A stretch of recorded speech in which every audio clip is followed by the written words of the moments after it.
بسم الله الرحمن الرحيم وعلم آدم الأسماء كلها ثم عرض على الملائكة فقال أنبئوني بأسماء هؤلاء إن كنتم صادقين قالوا سبحانك لا علم لنا إلا ما علمتنا إنك أنت العليم الحكيم قال يا آدم أنبئهم بأسمائهم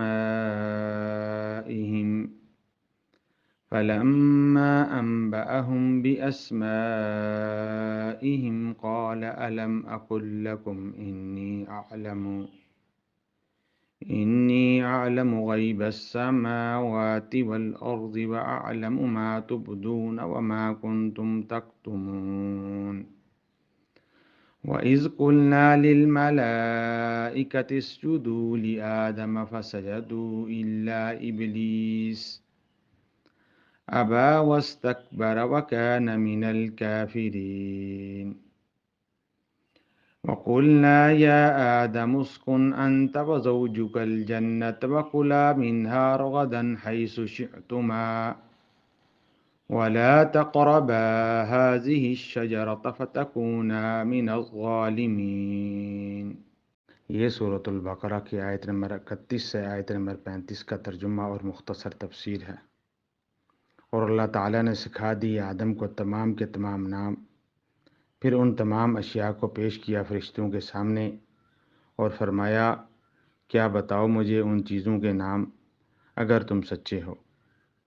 انہوں نے کہا کہ اے پروردگار، نقص سے پاک تو آپ ہی کی ذات ہے، ہمیں کوئی علم حاصل نہیں سوائے اس کے جو آپ نے ہمیں سکھا دیا، یقیناً آپ ہی ہیں جو سب کچھ جاننے والے اور حکمت والے ہیں۔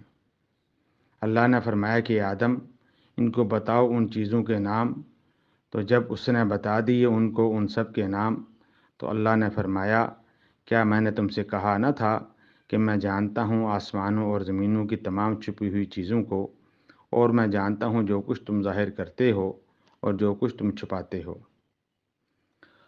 اور یاد کرو جب ہم نے کہا فرشتوں سے کہ سجدہ کرو آدم کو تو سب سجدے میں گر پڑے سوائے ابلیس کے، اس نے انکار کیا اور تکبر کیا اور ہو گیا وہ کافروں میں سے۔ اور ہم نے کہا اے آدم، رہو تم اور تمہاری بیوی جنت میں اور کھاؤ اس میں سے جو چاہو، مگر اس درخت کے قریب مت جاؤ ورنہ تم ظالموں میں سے ہو جاؤ گے۔ وَعَلَّمَ آدَمَ الْأَسْمَاءَ كُلَّهَا۔ مفسرین کے اس آیت کے بارے میں اجماع ہے کہ اس سے مراد تمام اشیاء کے نام اور تمام اشیاء کے ناموں سے مراد ان کی حقیقت کا علم ہے۔ قالوا سبحانک لا علم لنا الا ما علمتنا۔ فرشتوں کے بیان کہ آپ ہر نقص سے، ہر عیب سے، ہر ذوف سے، ہر احتیاج سے مبرہ اور منزہ ہیں، اور آپ کی ذات اعلیٰ وعرفہ ہے۔ آپ ہی کی ذات ہے جو کل کے کل علم کی مالک ہے اور جس کی حکمت بھی کامل ہے، باقی تو مخلوق میں سے ہر ایک علم ناقص ہے۔ قال یا آدم انبئهم باسمائهم۔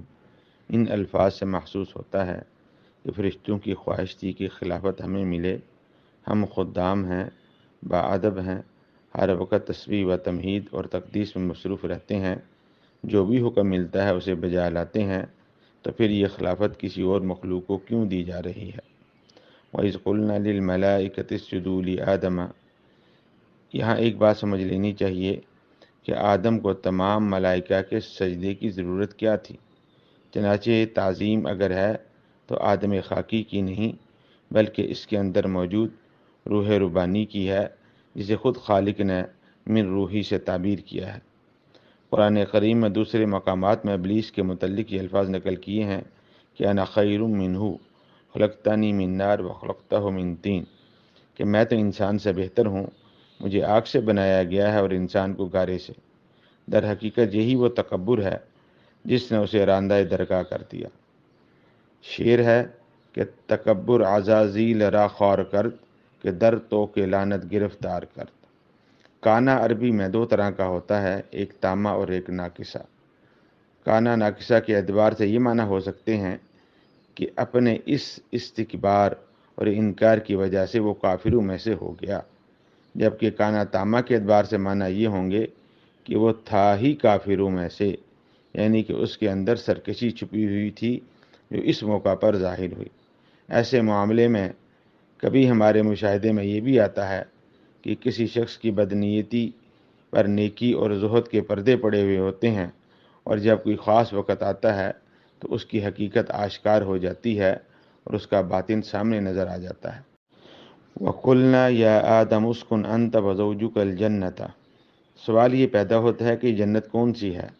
اکثر حضرات کے نزدیک یہ جنت کہیں آسمان ہی میں تھی اور آسمان ہی میں حضرت آدم کی تخلیق ہوئی۔ البتہ یہ سب مانتے ہیں کہ یہ وہ جنت الفردوس نہیں تھی جس میں جانے کے بعد نکلنے کا کوئی سوال پیدا ہوتا۔ اللہ تعالیٰ اس میں فرماتے ہیں کہ یہاں ہر طرح کے پھل موجود ہیں، جو چاہو بلا روک ٹوک کھاؤ۔ یہاں پر اس درخت کا نام نہیں لیا جس سے اشارہ کیا کہ اس درخت کے قریب ہی مت جانا، ورنہ حد سے گزرنے والوں میں سے شمار ہوگے۔ اب اس کی بھی حکمت سمجھیے کہ اس کی حکمت کیا ہے کہ دنیا میں کھانے پینے کی ہزاروں چیزیں مباح ہیں، صرف چند چیزیں حرام ہیں۔ اب اگر تم ہزار مباح چیزوں کو چھوڑ کر حرام میں منہ مارتے ہو تو یہ نافرمانی شمار ہوگی۔